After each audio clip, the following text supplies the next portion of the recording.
Ta belle-mère n'est pas ce qu'elle prétend être. Elle se nourrit de toi. Elle nourrit quelqu'un d'autre à travers toi. Bienvenue sur Dans ma peau. Dans une petite ville vivait Hawa, une femme douce et pleine d'ambition. Elle avait quitté sa ville natale pour suivre son mari, Junior, dans la ville de résidence de ce dernier. Diplômée et mariée depuis 2 ans, elle rêvait de travailler et d'ouvrir une école pour enfants démunis. Mais depuis qu'elle avait épousé Junior, sa vie stagnait. Rien ne marchait, aucun emploi. Ses projets échouaient, sa santé déclinait. Et sa belle-mère, maman Séraphine, toujours présente, l'observait avec un calme étrange, une gentillesse qui sonnait fausse, comme si elle jouait un rôle. Mais Hawa ne remarqua rien au début.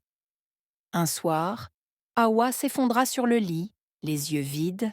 Elle se mit à prier. Dieu, pourquoi ma vie est-elle si vide? Pourquoi ai-je l'impression de m'éteindre chaque jour? Montre-moi ce que je ne vois pas. Ce que Hawa ignorait, c'est que maman Séraphine n'était pas qu'une vieille femme dévote. Dans sa jeunesse, elle avait scellé un pacte avec une entité obscure des ténèbres. En échange de la prospérité de son fils, elle devait puiser l'éclat spirituel de celle qu'il aimerait. Et Hawa brillait comme une étoile, une source parfaite. Dans la nuit, pendant qu'Hawa dormait, maman Séraphine se rendit dans sa petite case derrière la maison. Elle ouvrit un vieux coffre, sortit une poupée, des mèches de cheveux et des coquillages noirs. Elle murmura « Entité obscure, prends encore un peu de sa lumière, que mon fils s'élève, qu'elle, elle s'éteigne, doucement. » Les flammes de sa bougie dansèrent, une ombre passa sur le mur. Les jours passèrent. Junior fut promu à un poste prestigieux dans la capitale. Hawa, elle, tomba malade. Puis perdit encore un autre entretien d'embauche. Un après-midi, alors qu'elle allait faire des courses, elle rencontra un vieil ami de classe. « Hawa, c'est bien toi ?» demanda-t-il. « Moussa du lycée, c'est toi ?» Ils discutèrent. Hawa l'ignorait, mais Moussa avait des dons de voyance. Il la regarda longuement, resta figé comme s'il entrait en transe, puis dit « Hawa, tu as changé. Ton aura est faible. Tu ne rêves plus.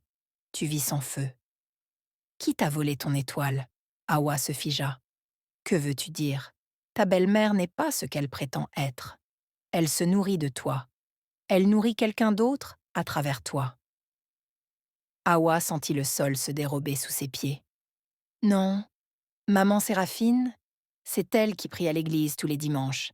Elle est très gentille avec moi. » Cette nuit-là, Hawa pria, de tout son cœur. « Mon Dieu, si c'est vrai, montre-moi. » Et elle rêva. Dans ce rêve, elle vit maman Séraphine danser presque nue autour d'un feu, tenant une poupée à son effigie, pendant qu'une ombre noire riait dans l'obscurité. À son réveil, elle tremblait. Elle retourna voir Moussa. « Aide-moi! Je veux reprendre ce qu'on m'a volé. Es-tu prête à affronter ce que tu ne comprends pas? » « Oui. Je veux vivre à nouveau. » Ensemble, ils préparèrent une purification. Elle se lava avec l'eau d'une infusion. Elle devait également suivre de longues séances de prière et de délivrance. Tu dois aussi éviter de manger les repas que ta belle-mère t'offre. Elle obéit. La nuit suivante, des cris résonnèrent dans la maison. Maman Séraphine, dans sa case, hurlait. « Elle m'échappe! Elle a brisé le lien! Ogun, aide-moi !» Mais l'esprit ne répondait plus. Hawa avait brisé le canal. Le lendemain, Junior trouva sa mère inconsciente, les yeux révulsés.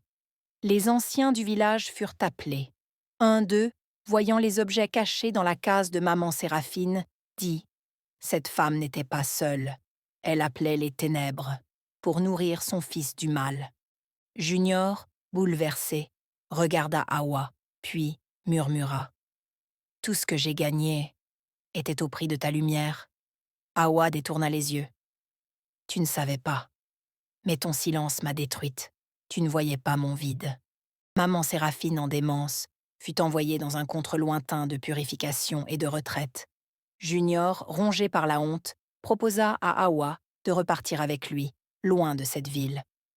Mais Hawa avait compris. « Non, Junior.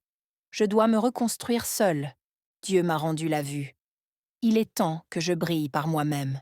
Elle partit vivre dans sa ville natale, reprit ses études supérieures et ouvrit quelques mois plus tard Étoile de demain, une école pour jeunes filles. Et chaque soir, en regardant le ciel, Hawa murmurait « On ne peut pas voler la lumière d'un cœur pur, sans que le ciel ne la rende plus éclatante. Chaque histoire est une vie.